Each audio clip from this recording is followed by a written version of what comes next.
देखिए हम 10th class की साइंस के एनसीईआरटी पढ़ रहे थे आपके एग्जाम्स के अकॉर्डिंग, जिसमें हम सबसे पहला chapter chemical reaction and equation का एक पार्ट ख़त्म कर चुके थे। आज उसी को फॉरवर्ड करेंगे और चैप्टर को फिनिश करेंगे। पिछले चैप्टर में एक दो पॉइंट मिस हो गए। पहला पॉइंट कि बैलेंस किसी भी रिएक्शन को क्यों करते हैं, मैं आपको पूरा प्रोसेस अच्छे से एक्सप्लेन की थी, लेकिन जो टर्मिनोलॉजी है उसका नाम है LOCOM, law of conservation of मास। ये आपको थोड़ा सा आइडिया आना चाहिए, लॉ ऑफ कंजर्वेशन ऑफ मास। देखो प्रोसेस को पूरा बताया कि रिएक्टेंट और प्रोडक्ट साइज मास इक्वल होना चाहिए। इसका मतलब यही है कि LHS और RHS के दोनों तरफ, इधर की तरफ जो मास हो हर एलिमेंट का, जितने भी इसके अंदर एटम है वो सेम होना चाहिए। ठीक है, law of conservation of mass मतलब मास के neither be created nor be destroyed. Mass को ना ही बनाया जा सकता है ना ही खत्म किया जा सकता है। मास सेम रहेगा। Mass will be same in the reactant side as well as in the product side. Mass हमेशा सेम रहेगा, रिएक्टेंट और प्रोडक्ट। इधर अगर 40 आ रहा तो इधर भी 40 आएगा। प्रोसेस पूरा बताई थी, बैलेंसिंग भी बताई थी, हिंदी में भी इसको बताई थी, लेकिन एक केमिकल टर्म है, केमिस्ट्री में एक टर्म है लॉ ऑफ कंजर्वेशन ऑफ मास। ये छोटा सा पॉइंट मिस हो गया था। एक रिएक्शन हम लोगों ने गलती से गलत नोट कर ली थी, जिसमें Fe + H2O, जो मैंने आपको बैलेंसिंग ऑफ रिएक्शन का सेकंड एग्जांपल जो बताया था उसमें Fe2O3 बताया था। ठीक है, Fe2O3 बताया था,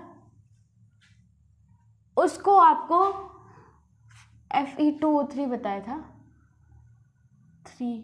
देखिए यहाँ पे छोटी सी गलती हो गई थी। यहाँ Fe2O3 का फॉर्मेशन नहीं होता, Fe3O4 का फॉर्मेशन होता है।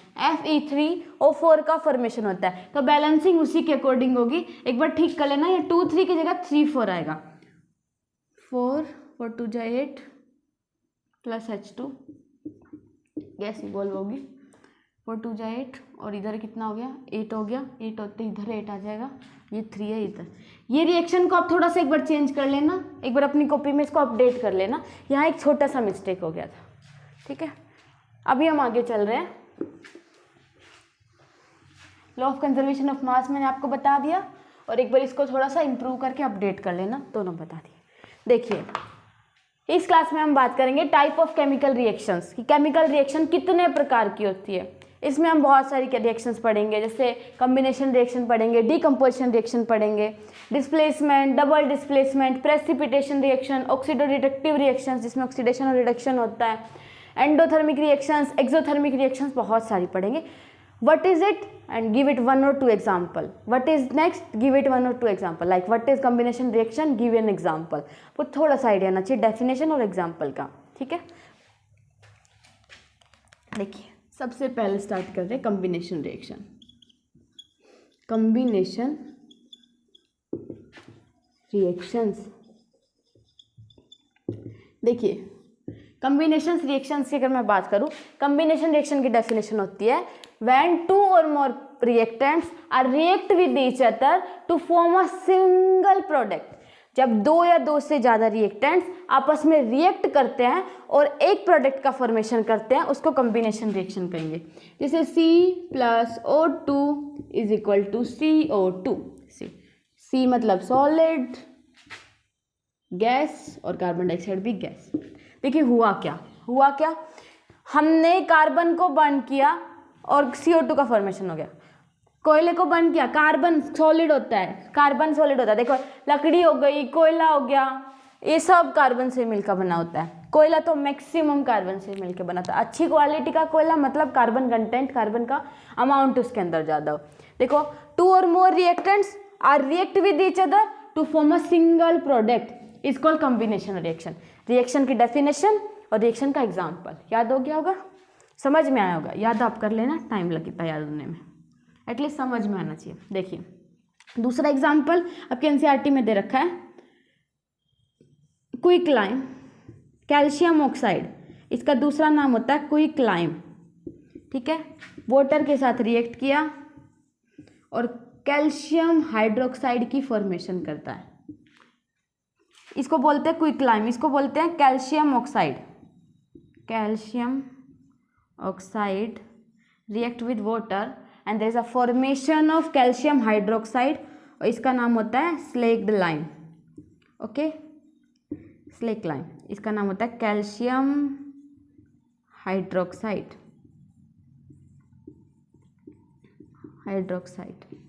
ठीक है। देखिए कॉम्बिनेशन का एग्जांपल है, 2 और more reactants are react with each other and form a single product, ठीक है। कैल्शियम ऑक्साइड ने वाटर के साथ रिएक्ट किया, कैल्शियम हाइड्रोक्साइड का फॉर्मेशन हो गया। देखिए सॉलिड, लिक्विड, एक्वस, मैं आपको सब लिखूं और मैं आपको बैलेंस करके दूं। मैं आपको टॉपिक समझा चुकी हूँ। आगे की रिएक्शंस में अगर स्टेट ऑफ मैटर लिखी नहीं पाती है या फिर बैलेंसिंग नहीं होती है तो आपका काम होगा कि आप उनका स्टेट ऑफ मैटर लिखोगे और उनको बैलेंस करोगे। इससे आपको ज़्यादा एग्जाम्पल मिलेंगे प्रैक्टिस करने के लिए, ठीक है। देखिए calcium oxide plus water, calcium hydroxide, slack lime बन गया। इसी को इसको किस में यूज़ करते हैं? वाइट वॉशिंग में। किस में यूज़ करते हैं? White washing. वाइट वॉशिंग का मतलब क्या होता है? जो हम घर पे सफ़ेदी करते हैं ना, तो सफ़ेदी में जिसको यूज़ करते हैं वो कैल्शियम हाइड्रोक्साइड ही होता है।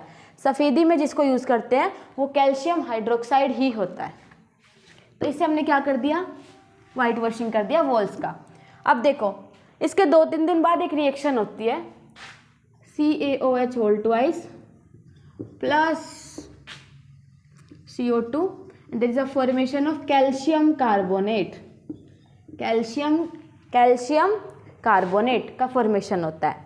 देखिए ये कॉम्बिनेशन का एग्जांपल था, ये फॉर्मेशन हो गया, इसमें यूज़ हो गया। इसको क्यों बता रही हूँ? इसको बताने का सिर्फ एक ही पर्पस है, एनसीईआरटी में ऐसा फैक्ट दिया हुआ है कि कैल्शियम कार्बोनेट की वजह से 2-3 दिन बाद आपने देखा होगा, वाइट वॉशिंग के 2-3 दिन बाद जो वॉल्स है उस पर शाइनिंग आना शुरू हो जाती है, वॉल्स पे ग्लो आना शुरू हो जाता है। वो ग्लो इसी कैल्शियम कार्बोनेट की वजह से आता है।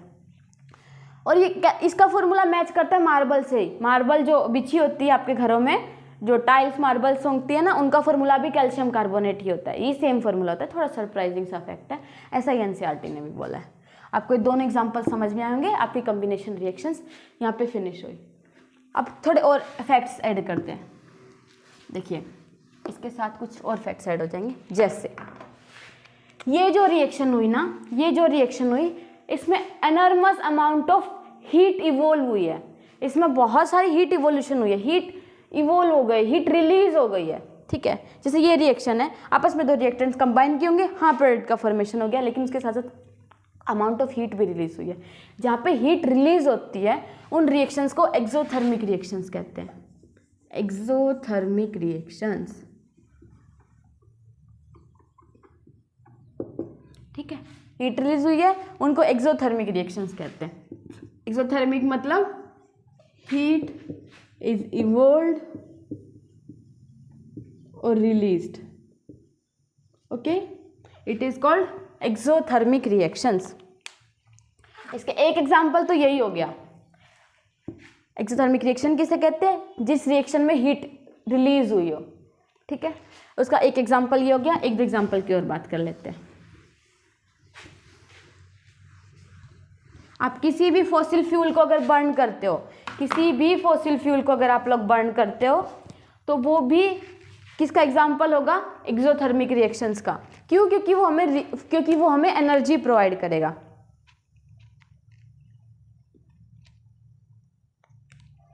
क्योंकि वो हमें एनर्जी प्रोवाइड करेगा। 1 सेकेंड।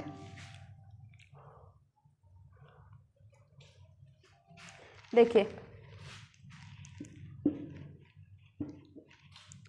नेक्स्ट एक एग्जांपल मैं आपको बता चुकी हूँ।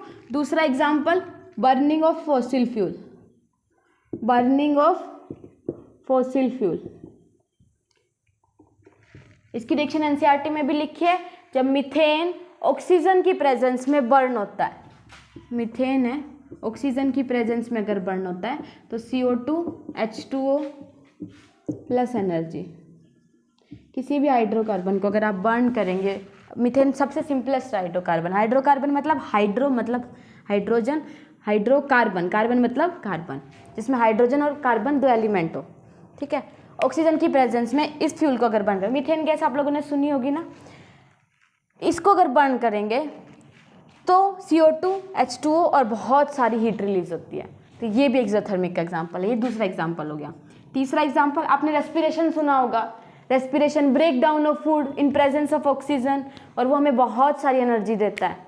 देखिए ये फोटोसिंथेसिस का एकदम अपोजिट रिएक्शन है, फोटोसिंथेसिस का एकदम अपोजिट रिएक्शन है। CO2 प्लस H2O प्लस वही सेम एनर्जी, ठीक है। ये ग्लूकोज है। देखो हमने खाना खाया, बहुत कॉम्प्लेक्स था, डाइजेशन का पूरा प्रोसेस हुआ डाइजेस्टिव सिस्टम में, और बहुत सिंपल यूनिट ग्लूकोज बन के आ गई, ठीक है। अब सेल्स के पास ग्लूकोज है, सेल्स के पास ग्लूकोज है, हमने सांस लिया, ऑक्सीजन अंदर गई, हर सेल तक ऑक्सीजन पहुंची होगी, ऑक्सीजन सेल तक पहुंची, रेस्पिरेशन का प्रोसेस स्टार्ट हुआ, और CO2 और H2O और एनर्जी बन गई। एनर्जी जिससे हम कोई भी फिजिकल या फिर मेंटल काम कर रहे हैं, कोई भी मेंटल वर्क कर रहे हैं, कोई भी फिजिकल मजदूरी का काम कर रहे हैं, किसी बड़ी सी कंपनी में कोई बहुत अच्छी पोस्ट पे बैठे हैं जहाँ मेंटली कैलकुलेशन का वर्क है, हर काम में हम लोग को एनर्जी चाहिए। कपड़े धोने, बर्तन धोने से लेके, और किसी भी स्पोर्ट्स में तो बहुत सारा एनर्जी चाहिए, किसी भी एक्सरसाइज में आपको एनर्जी चाहिए, ठीक है। एनर्जी की वजह से ही आप एनर्जी को यूटिलाइज करके ही आप कोई भी काम कर पा रहे हैं, ठीक है। तो इसको रेस्पिरेशन प्रोसेस कहते हैं। रेस्पिरेशन में क्या हुआ कि ग्लूकोज इज ब्रेक डाउन, कि ग्लूकोज का ब्रेक डाउन हुआ ऑक्सीजन की प्रेजेंस में, ऑक्सीजन चाहिए ब्रेक डाउन के लिए, और यहाँ पे आपको बहुत सारी एनर्जी मिली। CO2 आपके शरीर से बाहर निकल जाएगा, पानी वाटर काम ही आ जाएगा, ठीक है। एक्सोथर्मिक रिएक्शंस आप लोगों को समझ में आया होगा। एक एग्जाम्पल, 2 एग्जाम्पल, 3 एग्जाम्पल। जब हम खाद बन रही होती है ना, और जो डिकेइंग, जो मतलब कि जैसे सब्जी के छिलके हो गए, वो अगर डिके करते हैं उनको, वो अगर सड़ते हैं उनको, मतलब कचरे में डाल देते हैं, ऐसे बाहर नॉर्मली डाल देते हैं, या तो उसको गाय वगैरह खा लेती है, या फिर कचरा में अगर वो डिके जब उनका होता है, उनका जब डिकम्पोजिशन होता है, धीरे धीरे वो डिके करता है, तो उसमें भी एनर्जी रिलीज होती है, उसमें भी एनर्जी रिलीज होती है। मे बी आप सब लोगों को यहाँ तक का समझ में आया होगा। कॉम्बिनेशन, उसके एग्जाम्पल, एक्सोथर्मिक, उसके एग्जाम्पल, मैं आपको दोनों अपनी तरफ से क्लियर कर चुकी हूँ, ठीक है। नेक्स्ट हम आगे बढ़ते हैं। आप लोग सुने भी होंगे ना डिकेइंग में, जैसे तुम्हें सब्जी का छिलके का एग्जाम्पल दिया, वरना गाय का गोबर का एग्जाम्पल होता है ना। जब गांव में गाय का गोबर को इकट्ठा करके एक जगह डालते हैं, तो जो वो गोबर है उसका डिकम्पोजिशन होना स्टार्ट हो जाता है, वो डिके करना शुरू हो जाता है, वो ब्रेक डाउन हो कि उसमें जो अंदर जो मतलब कि बैक्टीरिया जो पाए जाते हैं उसका ब्रेक डाउन करते हैं। अर्थवॉर्म वगैरह भी उसमें हेल्प करता है। देखिए उसका ब्रेक डाउन होकर मीथेन गैस भी रिलीज होती है, और जो खाद है, जिसे केचुए की हेल्प से खाद बनाई जाती है, वर्मी कंपोस्टिंग किसी की हेल्प से हो गई, तो जो खाद है जब उसका फॉर्मेशन होता है तो एनर्जी, बहुत सारी एनर्जी रिलीज होती है, तो वो भी एक्सोथर्मिक में आएगा। सब्जी का एग्जांपल, सब्जी के छिलके फेंक दिए, या कोई भी बायोडिग्रेडेबल वेस्ट को अगर कंपोस्ट करना है, कोई भी बायोडिग्रेडेबल वेस्ट है उसको अगर कंपोस्ट करना है या उसको अगर डिके करना है, तो छोटा एग्जाम्पल है। और बहुत सारे पावर प्लांट्स होते हैं जहाँ पे मीथेन गैस रिलीज हो रही होती है। ये गाय का गोबर से जो पावर प्लांट्स होते हैं, जिसमें भैंस का, गाय का, किसी भी एनिमल का डंग यूज़ करके मीथेन गैस बनाई जाती है, मैन्योर बनाया जाता है, ऑर्गेनिक मैन्योर बनाया जाता है। तो ये सब का सब एक्सोथर्मिक का ही एग्जाम्पल है।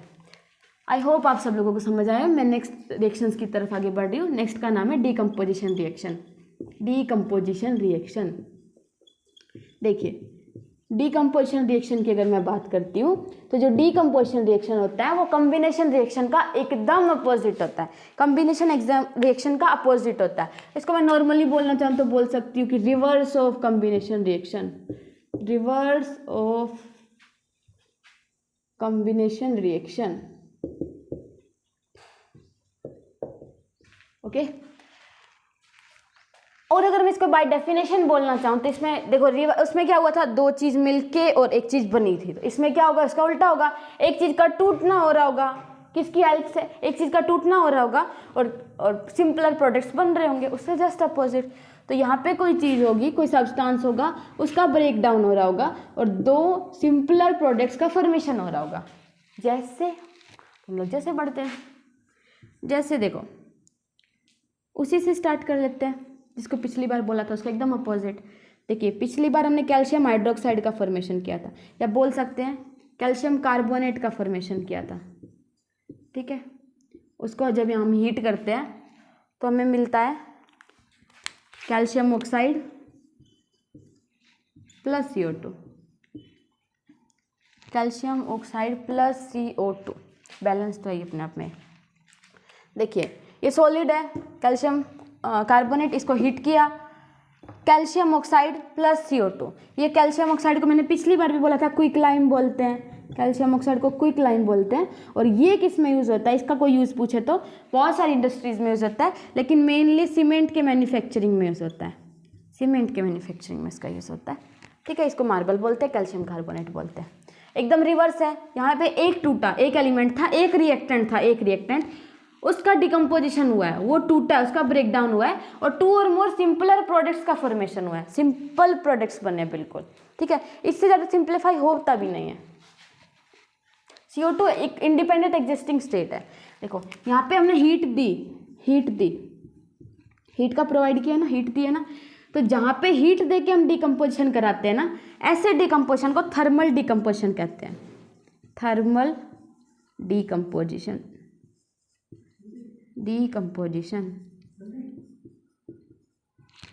थर्मल डिकम्पोजिशन, ऐसे में को हम थर्मल डिकम्पोजिशन कहते हैं। क्यों? क्योंकि यहाँ पे डिकम्पोजिशन हो रहा है, और किसकी वजह से हो रहा है? थर्मल मतलब होता है हीट, हीट की वजह से डिकम्पोजिशन हो रहा है। ओके, समझ में आया यहाँ तक? थर्मल डिकम्पोजिशन हीट की वजह। नॉर्मली मैं बात करूँ तो डिकम्पोजिशन किस किस की वजह से होता है? नॉर्मली मैं बात करूँ तो हम डिकम्पोजिशन के लिए बहुत सारे फैक्टर यूज़ कर सकते हैं, जैसे हीट का यूज़ कर सकते हैं, सनलाइट का यूज़ कर सकते हैं, एग्जाम्पल भी दूंगी मैं भी आपको, सनलाइट का यूज़ कर सकते हैं, इलेक्ट्रिसिटी का यूज़ कर सकते हैं, इलेक्ट्रिसिटी का यूज़ कर सकते हैं, ठीक है। यहाँ तक के सारे एग्जाम्पल्स आप लोगों को समझ में आए होंगे। अभी हम इससे नेक्स्ट एग्जाम्पल की तरफ आगे जा रहे हैं।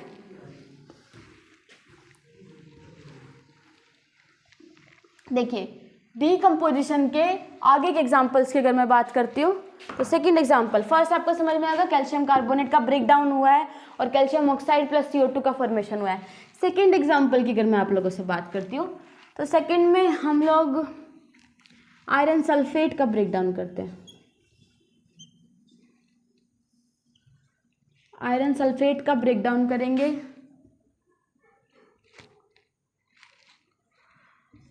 आयरन ऑक्साइड का फॉर्मेशन करेंगे,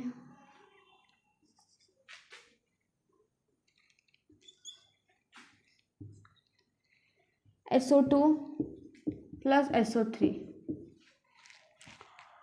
SO2 प्लस SO3,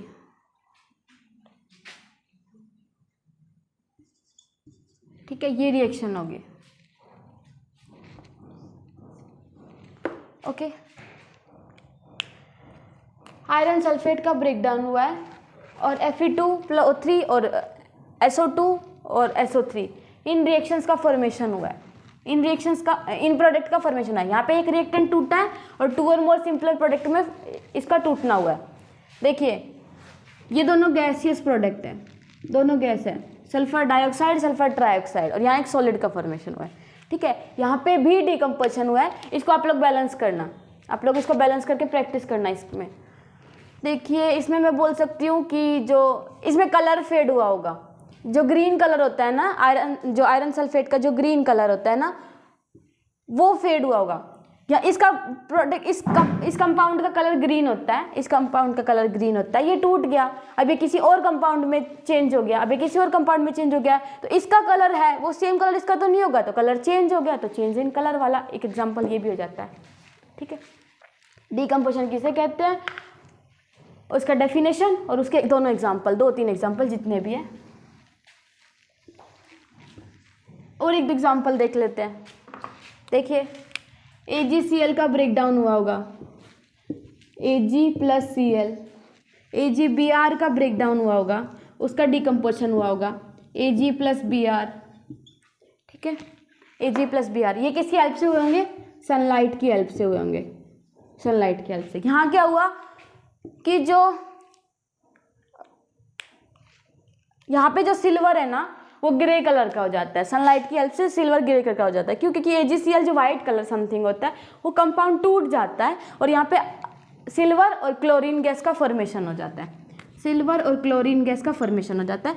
AgBr भी सनलाइट की हेल्प से ब्रेक डाउन होता है और यहाँ पे भी सिल्वर और ब्रोमाइड गैस का फॉर्मेशन हो जाता है। ये भी डिकम्पोजिशन के एग्जाम्पल है। क्यों?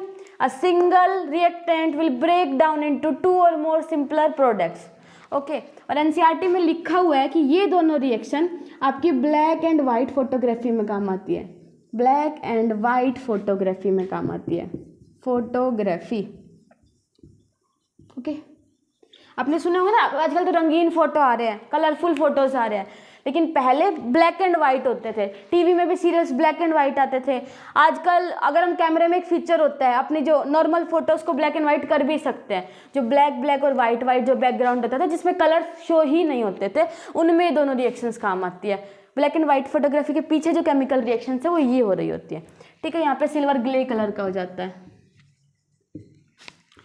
एक आपको लेड नाइट्रेट का ब्रेकडाउन लिखा हुआ है जिसमें ब्राउन कलर के फ्यूम्स आपको इवोल्व होते हुए दिखेंगे, जो कि किसकी वजह से थे? नाइट्रोजन डाइऑक्साइड NO2 की वजह से हो। वो भी डिकम्पोजिशन का एग्जांपल है। एक बार NCERT से आप थोड़ा सा इसको रीड कर लेना। ठीक है, what is decomposition reaction, right is 2 example. मैं आपको अच्छे से क्लियर कर चुकी हूँ। कोई भी 2 एग्जाम्पल जो आपको समझ में आया हो। सबसे ईजी फर्स्ट वाला एग्जाम्पल था। देखिए, अभी हम नेक्स्ट टॉपिक पे चलते हैं। यहाँ पे एक और पॉइंट है जो आपके काम का है। डीकम्पोजिशन रिएक्शन के अंदर मैंने आपको बताया कि या तो हीट का यूज़ होगा डिकम्पोज करने में, या सनलाइट का यूज़ होगा, या फिर इलेक्ट्रिसिटी का यूज़ होगा। हीट का यूज़ हो तो मैंने आपको थर्मल डीकम्पोजिशन भी बताया। ठीक है, उसमें तो क्या था? हीट इवोल्व हो रही थी। उसमें क्या था? हीट इवोल्व हो रही थी, रिलीज हो रही थी, तो उसको एक्सोथर्मिक बोला था। एक्सो मतलब एक्सो, एग्जिट, रिलीज, इवोल्व। और यहाँ पे क्या हो रहा था कि हीट का यूज करके हम ब्रेक डाउन कर रहे थे, तो उसमें हीट हमने यूज कर रहे थे, हीट को यूटिलाइज कर रहे थे। तो ऐसी रिएक्शंस को क्या बोलेंगे? Endothermic reactions, endothermic reaction. ठीक है, एंडोथर्मिक, एंडो का मतलब एक साइड से इनसाइड होता है, एक्सो का जैसे आउटसाइड होता है, ऐसे एंडो मतलब इनसाइड होता है। थर्मिक मतलब हीट, हीट जिसमें यूज हो रही हो। और एग्जांपल मैं आपको सबसे पहले ऑलरेडी बता चुकी हूँ, कैल्शियम कार्बोनेट का ब्रेकडाउन, जो फर्स्ट रिएक्शन बताई थी CaCO3 का ब्रेकडाउन। NCERT में जो लेड नाइट्राइट का ब्रेकडाउन लिखा है उसमें भी एक्सोथर्मिक रिएक्शन है, क्योंकि हीट यूज हो रही है उसको डिकम्पोज करने में। अब तक मैं आपको 4 रिएक्शंस क्लियर करवा चुकी हूँ। कम्बिनेशन, एक्सोथर्मिक, डिकम्पोजिशन और एंडोथर्मिक। अब हम नेक्स्ट रिएक्शन की तरफ आगे बढ़ रहे हैं। ओके, नेक्स्ट रिएक्शन की तरफ अभी आगे बढ़ रहे हैं जिसका नाम है डिस्प्लेसमेंट रिएक्शन। Displacement reaction. देखिए नाम, देखिए नाम से आपको रिएक्शंस का आइडिया मिलेगा। कॉम्बिनेशन, कुछ कंबाइन हो रहा होगा। कंबाइन अकेला तो होता नहीं है, कंबाइन करने के लिए कम से कम 2 लोगों की जरूरत होती है। कुछ ना कुछ कंबाइन हो रहा होगा। डीकम्पोजिशन, कुछ ना कुछ डिकम्पोज, ब्रेक डाउन हो रहा होगा, कुछ ना कुछ टूट रहा होगा, नाम से पता चल रहा है। डिस्प्लेसमेंट मतलब कोई ना कोई एलिमेंट, कोई ना कोई एटम डिस्प्लेस हो रहा होगा, जो ओरिजिनल फॉर्म है वो नहीं रह रही होगी, कुछ ना कुछ डिस्प्लेस हो रहा होगा। ठीक है, जैसे मैं एग्जांपल देती हूँ। इसमें क्या होता है, इसकी डेफिनेशन सबसे पहले, इसकी डेफिनेशन की सबसे पहले, हाँ ठीक है, डिस्प्लेसमेंट रिएक्शन है, something is going to displace, कुछ ना कुछ डिस्प्लेस हो रहा होगा। होता क्या है कि अब मोर reactive element will displace less reactive element from its solution. एक ज़्यादा रिएक्टिव एलिमेंट एक कम रिएक्टिव एलिमेंट को उसके सॉल्यूशन में से डिस्प्लेस कर देता है, उसको हटा के खुद उसकी जगह आ जाता है। समझ में आया आप लोगों को? देखिए एग्जाम्पल देती हूँ, जैसे आयरन प्लस कॉपर सल्फेट का solution, iron plus copper sulphate का सॉल्यूशन तो आएगा आयरन सल्फेट प्लस कॉपर। देखिए इसमें क्या होता है, जब ब्लू कलर होता है ना सॉल्यूशन का, वो फेड होता है, वो धुंधला धीमे धीरे हल्का पड़ने लग जाता है। क्यों? क्योंकि वो blue colour copper sulphate solution की वजह से था। कॉपर सल्फेट का कलर ब्लू होता है तो उसी की वजह से था, और वो आगे जाके कॉपर सल्फेट में से कॉपर को हट के वहाँ पे आयरन आ गया, आयरन ने कॉपर को डिस्प्लेस कर दिया। इसके और भी एग्जाम्पल है, सेम जिंक का भी एनसीईआरटी में दे रखा है, प्लस कॉपर सल्फेट सॉल्यूशन, तो यहाँ पे जिंक सल्फेट का फॉर्मेशन हो जाएगा, प्लस कॉपर बन जाएगा। हुआ क्या है, और भी है लेड, ऐसे आप बहुत सारे एग्जाम्पल लिख सकते हैं। मैं आपको यहाँ ये समझाना चाह रही हूँ कि जो आयरन है, जो जिंक है, इन दोनों ने कॉपर को कॉपर के सॉल्यूशन में से, जो कॉपर सल्फेट का सॉल्यूशन था उसमें से डिस्प्लेस करके खुद इनकी जगह लेके एक कंपाउंड का फॉर्मेशन कर लिया। ऐसा क्यों कर पाए? क्योंकि ये जो दोनों के दोनों एलिमेंट है ये मोर रिएक्टिव है, more reactive than copper, more reactive than copper. Okay, they are more reactive than copper. देखिए, तो मैंने इसकी डेफिनेशन में आप लोगों को बताया था, when a more reactive element will displace the less reactive element from its solution, it is called displacement reaction. और इसको हम जैसे समझने के लिए और इजी करने के लिए अपनी भाषा में सिंगल डिस्प्लेसमेंट भी बोलते हैं। क्यों? क्योंकि नेक्स्ट रिएक्शन में डबल चीजें डिस्प्लेस होगी, जैसे यहाँ तो सिर्फ एक ही डिस्प्लेस हो रहा है, नेक्स्ट में डबल होता है, तो it is called displacement reaction. और आपको एग्जाम्पल भी समझ में आया होगा। देखिए, अब हम नेक्स्ट की तरफ जा रहे हैं। नेक्स्ट में एग्जाम्पल की अगर बात करती हूँ तो नेक्स्ट एग्जाम्पल है double displacement reaction. Next example है, नेक्स्ट अपनी रिएक्शन का नाम है डबल डिस्प्लेसमेंट रिएक्शन।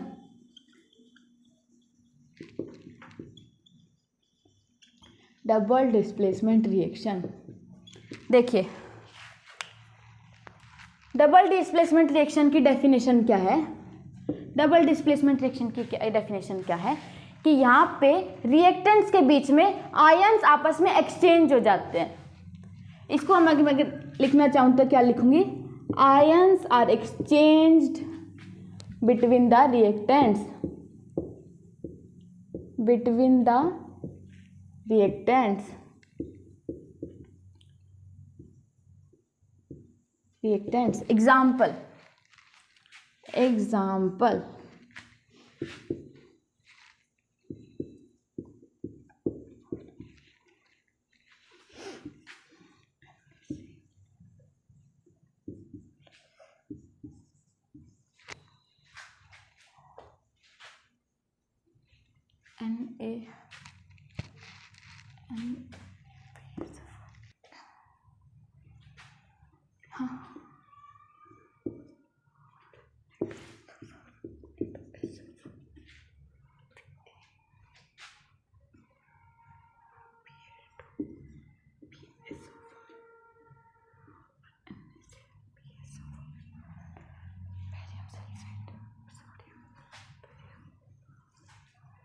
देखिए, डबल डिस्प्लेसमेंट में क्या होता है? डबल डिस्प्लेसमेंट में क्या हुआ कि ions are exchange between the reactants. तो ये हमारा रिएक्टेंट है, ये हमारा रिएक्टेंट है, तो यहाँ पे दो रिएक्टेंट है, ठीक है। ये दो रिएक्टेंट आपस में रिएक्ट किए होंगे, कुछ प्रोडक्ट का फॉर्मेशन किए होंगे। तो हुआ क्या, ये आयन है, यहाँ पे आयन है, देखो Na+ और SO4 2-, और ये आयन है Ba2+ और Cl-, 2Cl-, ये 2 क्लोरीन है। ऐसे ही Na2+, दो सोडियम है, Na+ होता है लेकिन 2 सोडियम है, तो 2 आगे लगा देंगे, 2 सोडियम है, SO4 2-, चार्ज इक्वल हो गया होगा। Ba2+ और 2Cl-। देखिए क्या हुआ, इसको मैंने और सिंपल करके लिखा तो ये लिखा होगा, इसको और सिंपल करके लिखा ये लिखा होगा। डेफिनेशन क्या कहती है? Ions are exchange between the reactants. ये रिएक्टेंट है तो आयंस एक्सचेंज हो गए, अभी इसके साथ ये है तो अभी इसके साथ ये चला गया और इसके साथ ये चला गया। समझ में आया? ये इसके साथ मिक्स हो गया, ये इसके साथ कंबाइन कर गया, ये इसके साथ कंबाइन कर गया। व्हेन रिएक्टेंट्स रिएक्ट किए, जब रिएक्टेंट्स आपस में रिएक्ट किए तो जो आयंस है रिएक्टेंट्स में वो आपस में एक्सचेंज कर गए। Is it okay? और ये क्या है जो मैंने लिखा है Na+ SO4 2-, ये आयंस ही है। आयंस में आपको आगे बनाना सिखाऊंगी कि सोडियम के ऊपर एक चार्ज है, Q है, प्लस Q लिखा, यहाँ पे SO4 2- Q लिखा, ये सब चीज़ें। देखिए BaSO4 का फॉर्मेशन हुआ होगा। अब BaSO4 क्या? बैरियम सल्फेट, BaSO4 का फॉर्मेशन हुआ होगा जो कि बैरियम सल्फेट है। बैरियम सल्फेट वाटर में इनसोल्यूबल है, बेरियम सल्फेट वाटर में इनसोल्यूबल है, इनसोल्यूबल इन वाटर, या सॉल्यूशन में इनसोल्यूबल है, वाटर किसी भी सॉल्यूशन में इनसोल्यूबल है। अब कोई भी चीज़ अगर सोल नहीं होती, सॉल्यूशन में नहीं घुलती है, अगर वो इनसोल्यूबल होती है तो वो नीचे जाके बैठ जाती है। जैसे पानी में मिट्टी डालते हैं तो कुछ समय बाद वो नीचे जाके जम के बैठ जाती है ना, ऐसी अगर ये सोल्यूबल नहीं है तो नीचे जाके बैठ जाएगा और क्या फॉर्मेशन हो जाएगा, एक प्रेसिपिटेट का फॉर्मेशन हो जाएगा, एक प्रेसिपिटेट का फॉर्मेशन हो जाएगा। अब precipitate will form, will precipitate का फॉर्मेशन, प्रेसिपिटेट फॉर्म्ड, उसका फॉर्मेशन हो जाएगा। और प्रेसिपिटेट का फॉर्मेशन हो जाएगा तो कौन सी रिएक्शन बनेगी, precipitation reaction, precipitation reaction. Precipitation reaction कौन सी होती है, प्रेसिपिटेशन रिएक्शंस वो रिएक्शंस होती है जिसमें प्रेसिपिटेट का फॉर्मेशन हो जाता है। अब क्वेश्चन आता है कि प्रेसिपिटेट क्या होता है, जो सॉल्यूशन में सोल्यूबल नहीं होता, जो वाटर में सोल्यूबल नहीं है और नीचे जाके सॉल्यूशन में वो जो पार्टिकल्स है वो बैठ जाएंगे, नीचे जाके वो जम जाएंगे, जैसे पानी के अंदर मिट्टी नीचे जाके जम जाती है, शांति से बैठ जाती है, इसी टाइप से। अब यहाँ से दो क्वेश्चन सोल्व हो रहे हैं आपके। पहला, what is double displacement reaction, उसकी डेफिनेशन दोगे, उसका एक एग्जाम्पल दोगे। दूसरा, व्हाट इज प्रेसिपिटेशन रिएक्शन, उसका डेफिनेशन दोगे और उसका एग्जाम्पल दोगे। Is it clear to all of you? देखिए अब हम नेक्स्ट की तरफ आगे चलते हैं।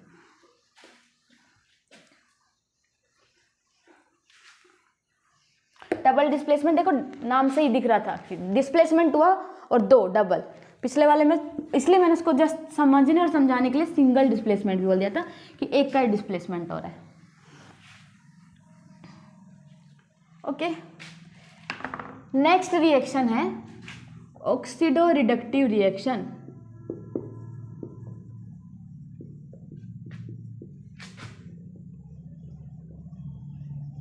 या इसी रिएक्शन को मैं बोल सकती हूँ ऑक्सीडेशन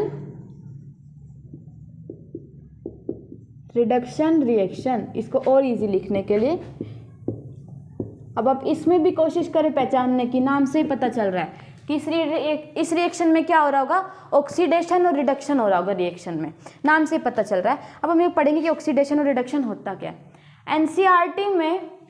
एनसीईआरटी में आप लोगों का एक कॉपर का यूज करके बोला हुआ है कि जो कॉपर है ब्राउन कलर का था, ऑक्सीजन की प्रेजेंस में वो क्या हो गया, ब्लैक कलर का फॉर्मेशन हो गया। कॉपर जो कि ब्राउन कलर का था ऑक्सीजन की प्रेजेंस में ब्लैक कलर का हो गया। ठीक है, ये एक लिखा हुआ है कि कॉपर ब्राउन था जो कि अभी ब्लैक हो गया है, लेकिन फिर से अगर इसी कॉपर ऑक्साइड में से हाइड्रोजन गैस अगर मैं पास कर देती हूँ, इसी कॉपर ऑक्साइड में से अगर हाइड्रोजन गैस पास कर देती हूँ तो फिर से मुझे कॉपर मिल जाता है, फिर से मुझे कॉपर मिल जाता है जो कि फिर से ब्लैक है। मतलब इस रिएक्शन का एकदम उल्टा। कॉपर था हमारे पास जिसका नॉर्मल कलर था ब्राउन, तांबा देखा होगा आप सब लोगों ने, ब्राउन कलर का हो गया। जब वो ऑक्सीजन की प्रेजेंस में आया तो वो ब्लैक कलर का कॉपर ऑक्साइड का फॉर्मेशन हो गया। लेकिन अगर उसी में से हाइड्रोजन गैस अगर मैं पास कर देते हैं तो वही कॉपर मुझे फिर से ब्राउन कलर का मिल जाता है। इसका जस्ट रिवर्स है। इतना सही थोड़ा सा इसको एक्सप्लेन किया गया। देखिए हम पढ़ रहे थे, कलर चेंज की बात करी थी कि यहाँ पे भी केमिकल रिएक्शन है, तो चेंज इन कलर मैंने बताया था, तो ये रिएक्शन है। अगर मुझे फिर से उसको उसी ओरिजिनल स्टेट में लाना है तो मैं हाइड्रोजन गैस पास करा देती हूँ उसमें से, मुझे अपना नॉर्मल जो कॉपर था वही ब्राउन कलर का मिल गया, यहाँ फिर से कलर चेंज हो गया। देखिए अब हम थोड़ा समझने की कोशिश कर रहे हैं कि oxidation reaction, oxidation reduction reaction, वापस से लिख रही हूँ मैं इसको ब्लैक पेन से। CuO plus H2 is equal to Cu plus H2O, copper plus water. देखिए ऑक्सीडेशन का मतलब होता है किसी में ऑक्सीजन का ऐड होना। नाम ही देखो, ये कैसे याद रखोगे, ऑक्सीडेशन का मतलब होता है ऑक्सीजन का ऐड होना। समझ में आया, ऑक्सीजन का ऐड होना। तो इसमें क्या हुआ है, देखो हाइड्रोजन के अंदर ऑक्सीजन ऐड हुई होगी, हाइड्रोजन के अंदर ऑक्सीजन ऐड होकर वाटर का फॉर्मेशन हुआ होगा। तो हाइड्रोजन का क्या हुआ होगा, ऑक्सीडेशन, ऑक्सीडेशन।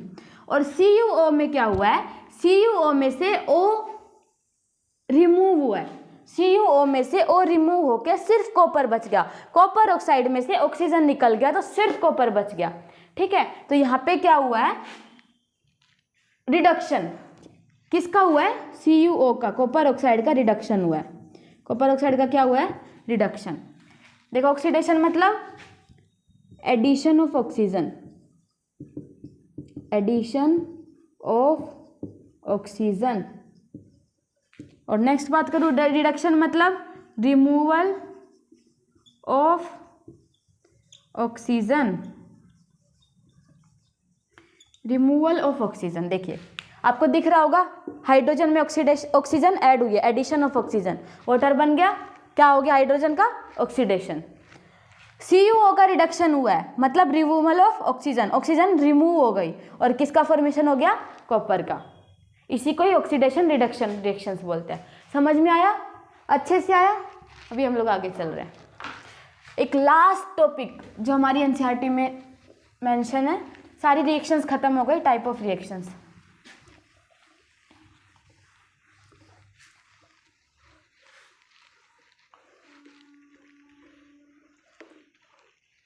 देखिए दो टॉपिक की बात हो रही है, कोरोजन और सेकंड रेंसिडिटी। ठीक है, कोरोजन से स्टार्ट करते हैं। कोरोजन में क्या होता है, कोरोजन में क्या होता है, कोरोजन में क्या होता है कि मॉइस्चर हो गया या फिर कोई एसिड हो गया, इन सब का अटैक आ जाता है। इन सब की प्रेजेंस में जो मेटल है, जो एलिमेंट है, वो अपना ओरिजिनल फॉर्म छोड़ देता है। जो एलिमेंट है वो अपना ओरिजिनल फॉर्म छोड़ देता है। जैसे आपने कभी देखा होगा कि जो आपकी चांदी है वो ब्लैक पड़ जाती है। चांदी कितनी शाइनिंग होती है ना, उसका ओरिजिनल फॉर्म अगर सिल्वर का देखा होगा तो वो थोड़ा शाइन सा करता है, लेकिन आपने देखा होगा उससे वो कुछ काला सा हो जाता है, काला एक ब्लैक कलर की एक लेयर आ जाती है, वो कोरोड हो जाती है। ठीक है, वहाँ उसका कोरोजन हो जाता है। चांदी जब मॉइस्चर के जो मॉइस्चर है हमारा, जो वाटर, जो नमी, जो ह्यूमिडिटी प्रेजेंट है हमारी एटमॉस्फेयर में, चांदी जब इनके कांटेक्ट में आती है तो बहुत लंबे अरसे में धीरे धीरे कोरोजन होता है। एक ब्लैक कलर की धीरे धीरे ब्लैक होती है, एक दिन में तो ब्लैक होती नहीं है, थोड़ी ब्लैक, ज़्यादा ब्लैक, और एक टाइम आता है तो काफ़ी ज़्यादा ब्लैक हो चुकी होती है। तो धीरे धीरे उस पर कोरोजन होता जाता है। मॉइस्चर या फिर एसिड या फिर एक्सेट्रा, इन सब की प्रेजेंस में वो अपना ओरिजिनल जो था ना, चांदी अपना ओरिजिनल जो कलर है, ओरिजिनल जो उसका परत है, लेयर है, उसको छोड़ के उसका कोरोजन हो जाता है। उसके ऊपर एक ब्लैक कलर की एक लेयर का फॉर्मेशन हो जाता है, तो वो कोरोड हो गई। और आपने एग्जाम्पल सुना होगा, आपने ब्रॉन्ज, तांबे के बर्तन देखे होंगे, कॉपर, तांबे के बर्तन देखे, जो ग्रीन कलर की लेयरिंग आ जाती है उनके ऊपर, ग्रीन कलर का एक कोरोजन हो जाता है, एक ग्रीन कलर की लेयर कोट हो जाती है। और एग्जांपल सुना होगा लोहे का, आयरन हो गया, आपने आयरन का एग्जांपल सुना होगा कि जो आयरन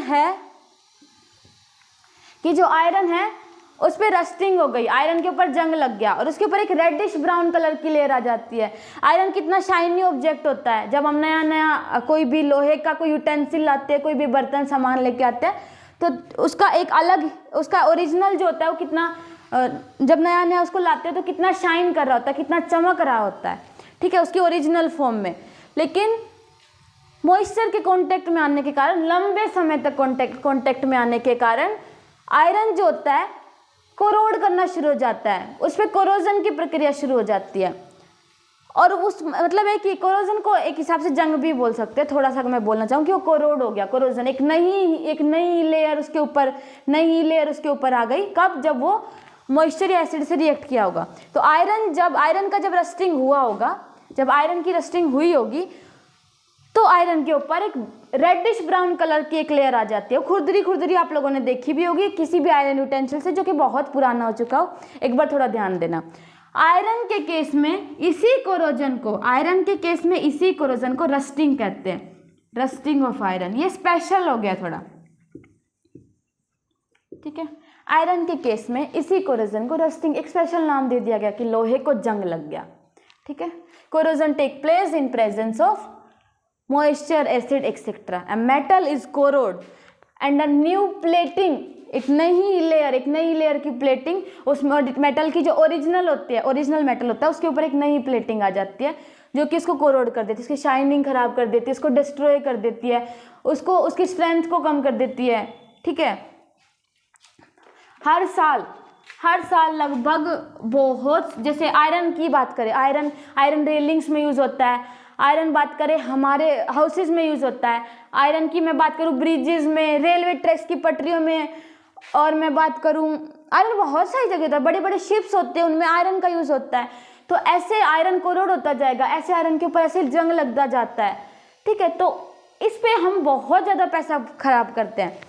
आयरन पे रस्टिंग आ गई, जंग लग गया, तो जो आयरन है अब वो उतना स्ट्रेंथ नहीं रही, उतना वो अब उतना स्ट्रेंथ, उतना ताकत नहीं रही, उतना यूजफुल अब वो नहीं रहा है, अब उसका डिग्रेडेशन स्टार्ट हो गया, अब वो धीरे धीरे कमज़ोर हो रहा है। तो ऐसे आयरन को हम रिसाइकिल करते हैं, कबाड़ वाला लोहे के सामान उठा के ले जाता है, फिर उसको रिसाइकिल करके दोबारा बनाता है। तो ऐसे बहुत सारे पैसे हमारी इस चीज़ में यूज़ करते हैं, बहुत सारे, lot of money spent on in this process, कि हम जब उसको रिसाइकल करते हैं, ठीक है।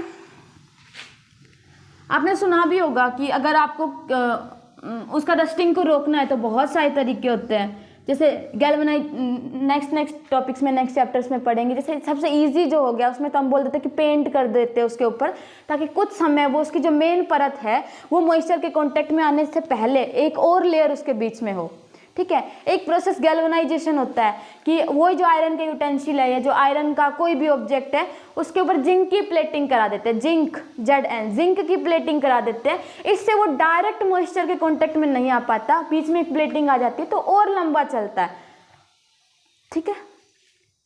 कोरोजन, रेंसिडिटी मतलब होता है, एक हिसाब से मैं बोल सकती हूँ, रेंसिडिटी का मतलब होता है कि जैसे आपने देखे होंगे कि कोई भी फैट या कोई भी ऑयल का जो सब्सटेंस हो गया, जैसे घर में अचार रखा होता है तो अचार में बहुत सारा ऑयल आता है ना, अचार में ऑयल अपन लोग ज़्यादा डालते हैं, तो ऐसे सब्सटेंस लंबे समय तक अगर रखे रहते हैं तो उनका टेस्ट हो गया, उनका स्मेल हो गया, वो चेंज हो जाता है, वो अब रेंसिड हो गए, वो अब सड़ से गया, बासे हो गए, मतलब खराब हो गए। आपने देखा होगा मम्मी अचार को देखती है उसमें फफूंद सा लग जाता है, उसको स्मेल करती है तो उसका स्मेल थोड़ा सा खराब सा टेस्ट आने लग जाता है। उसको अगर टेस्ट स्मेल जो थोड़ा सा ऑर्डर उसका खराब हो जाता है, ऑर्डर स्मेल जो होता है खराब हो जाता है, उसका जो टेस्ट है वो बदल जाता है क्योंकि वो खराब हो चुका है, वो सड़ चुका है, तो रेंसिड हो गया। तो ये सब कैसे हो गया कि जो फूड है मेनली जो फैट या ऑयल रिच है, जो जिसमें फैट या ऑयल ज़्यादा है, उसका ऑक्सीडेशन हो गया होगा, वो जो एयर की प्रेजेंस में बहुत एयर की जो एक्सपोजर में बहुत ज़्यादा आया होगा, उसका ऑक्सीडेशन हो गया होगा और अब वो सड़ गया, अब वो रेंसिड हो गया, वो ख़राब हो गया, अब उसका टेस्ट चेंज हो गया, अब वो स्मेल चेंज हो गया। अचार का टेस्ट भी चेंज होता है, वो अच्छा नहीं लगता उतना, उसका स्मेल भी एक अजीब सा स्मेल आता है बहुत लंबे समय तक अगर उसको ऐसे रख देते हैं। तो रेंसिडिटी को प्रोटेक्ट करने के लिए, उसका ऑक्सीडेशन हो गया, ठीक है, इसको प्रोटेक्ट करने के लिए, कम करने के लिए एंटीऑक्सीडेंट्स यूज़ किए जाते हैं, ठीक है। पहला तो इसका तरीका है कि एंटीऑक्सीडेंट्स यूज़ करो, ठीक है। दूसरा इसका तरीका है कि आप उनको एयर टाइट कंटेनर में रखो। एयर टाइट मतलब जहाँ हवा नॉर्मली पास ना हो, या मतलब कि ऐसा नहीं एकदम ओपन में रख दोगे, एयर टाइट में अगर कंटेनर में उसको रखोगे तो जो ऑक्सीडेशन का जो प्रोसेस होगा, ये जो प्रक्रिया हो जाएगी वो लंबे समय में होगी, टाइम बहुत स्लो हो जाएगा, ऑक्सीडेशन का जो प्रोसेस है बहुत स्लो हो जाएगा, और जो रेंसिडिटी जो सामान, जो भी अचार, जो भी फूड मटेरियल जो ख़राब हो रहा है ना, उसको और ज़्यादा टाइम लगेगा। कोई चीज़ 6 महीने में ख़राब हो रही है, वो 1-2 साल में ख़राब होगी, इतने तो आप उसको यूटिलाइज भी कर चुके होंगे, इतने तो आप उसको यूज़ भी कर चुके होंगे। तो दूसरा है कि एयर टाइट यूटेंसिल में रखो उसको, एयर टाइट यूटेंसिल या कंटेनर में रखो। क्यों?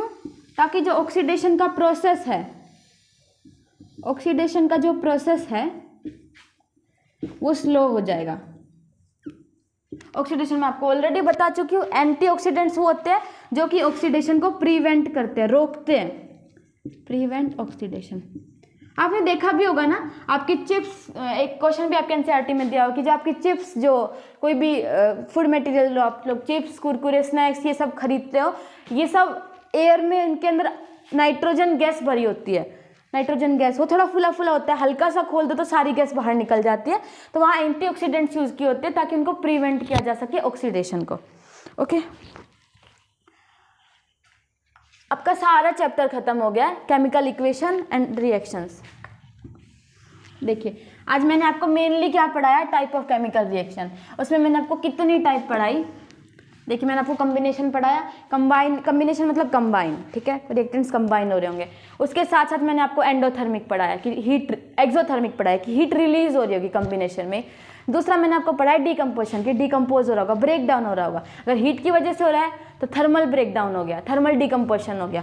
हीट यूज हो रही है इसमें, उसमें तो हीट रिलीज हो रही थी, इसमें हीट यूज हो रही है, इसलिए इसको एंडोथर्मिक बोलते हैं। तो कम्बिनेशन, एक्सोथर्मिक, और पढ़ाया आपको डिकम्पोजिशन, एंडोथर्मिक। थर्ड मैंने आपको पढ़ाया डिस्प्लेसमेंट। नाम से पता चल रहा है कि डिस्प्लेस हो रहा होगा। A more reactive element with displace its less reactive element. Next मैंने आप लोगों को पढ़ाया डबल डिस्प्लेसमेंट कि रिएक्टेंट्स के आयंस के बीच में डबल डिस्प्लेस हो रहा है, कि आयंस के बीच में वो आपस में एक्सचेंज कर रहे हैं अपने आयंस को। उसी में मैंने आपको बताया प्रेसिपिटेशन रिएक्शन। प्रेसिपिटेट एक इनसोल्यूबल नीचे जम जाता है, इनसोल्यूबल कंपोनेंट का फॉर्मेशन होता है, वो नीचे जाके बैठ जाता है, प्रेसिपिटेट का फॉर्मेशन हो जाता है, प्रेसिपिटेशन रिएक्शन। नेक्स्ट मैंने पढ़ा आपको oxidative reductive reaction. Oxido reductive reaction, oxidation हो रही है, रिडक्शन हो रहा है, जिसमें मैंने आपको बताया कि ऑक्सीजन का ऐड होना ऑक्सीडेशन हो गया, ऑक्सीजन का रिमूव होना रिडक्शन हो गया। एग्जाम्पल्स भी बताए। नेक्स्ट मैंने आपको बताया कोरोजन, बताया रेंसिडिटी, बताया कोरोजन में मैंने आपको बताया कि जैसे लोहे पे जंग लगना, चांदी का काला हो जाना, जो आपके तांबे के बर्तन है, कॉपर के बर्तन है, वो ग्रीन कलर के हो जाना, ठीक है, ये सब उनकी स्ट्रेंथ, उनको धीरे धीरे खोखला कर रहे होते हैं, उनकी स्ट्रेंथ को कम कर रहे होते हैं। वो यूटेंसिल, वो बर्तन, वो ऑब्जेक्ट अब कम चलेंगे, वो बहुत जल्दी वीक पड़ जाएंगे, डिस्ट्रॉय हो जाएंगे, खराब हो जाएंगे। कोई छोटा मोटा हो तो समझ में भी आता है, बड़ी बड़ी शिप्स हमारी लोहे की बनी होती है, तो इतना जल्दी, वो इतना ज़्यादा एक्सपेंसिव तो बना होता है, तो हमें वो लंबा चलाना होता है। और वो ऐसे मतलब नॉर्मली किसी एक नॉर्मल सा प्रोसेस की लोहे को जंग लग गया, इस वजह से अगर वो ख़राब हो रही है तो हमारे लिए एक बहुत बड़ा लॉस है। उसको प्रिवेंट करने के लिए कुछ मेजर्स होते हैं जो कि आपके अभी इस चैप्टर में नहीं, आप छोड़ सकते हो। जैसे पेंट कर दिया लोहे के ऊपर, तो जो लोहे का रस्टिंग है, जो लोहे को जंग लगता है, वो अब धीरे धीरे कम हो जाएगा, या लंबा टाइम लेगा, लंबा चलेगा वो अपना यूटेंसिल। गैल्वेनाइजेशन कर दिया, जिंक की कोटिंग कर दी आयरन का जो यूटेंसिल है उसके ऊपर। ये दोनों प्रोसेस जस्ट ऐसे ही नॉलेज के लिए, लेकिन अभी थे नहीं। और ठीक है, लास्ट रेंसिडिटी की, जो फूड का टेस्ट है, जो मेनली बात करें फैट का या जो ऑयल का जो फूड बना होता है उनकी बात करें, तो उनका टेस्ट या स्मेल चेंज हो जाता है लंबे टाइम में अगर उसको मॉइस्चर के एक्सपोजर में रखा जाए तो। क्यों? क्योंकि उसका ऑक्सीडेशन हो जाता है। उसको प्रिवेंट करने के लिए एंटीऑक्सीडेंट्स यूज, जो कि ऑक्सीडेशन को कम करते हैं, फिर एयर टाइट कंटेनर्स का यूज़, ताकि स्लो ऑक्सीडेशन हो, लंबा चले। एक बार आप अच्छे से वीडियो को देखना, आपको समझ में आएगा। कोई कन्फ्यूज़न हो तो आप अपना कमेंट बॉक्स में पूछ सकते हैं। आपके कमेंट्स आपके डाउट से सोल्व, अगर आपके डाउट्स आपके कमेंट से सोल्व हो जाएंगे। अगर आपको कोई क्वेरी लगे तो, आपको नहीं अगर कहीं कॉम्प्लिकेशन लग रहा है तो दोबारा वीडियो को देखें। बाकी अगर आप लोगों को हमारी वीडियो पसंद आई हो तो हमारी वीडियो को लाइक करना और अपने दोस्तों के साथ इसको शेयर करना, ताकि उनको भी थोड़ा एज मिले, उनको भी थोड़ा बूस्ट मिले। Thank you for your precious time. Thank you so much.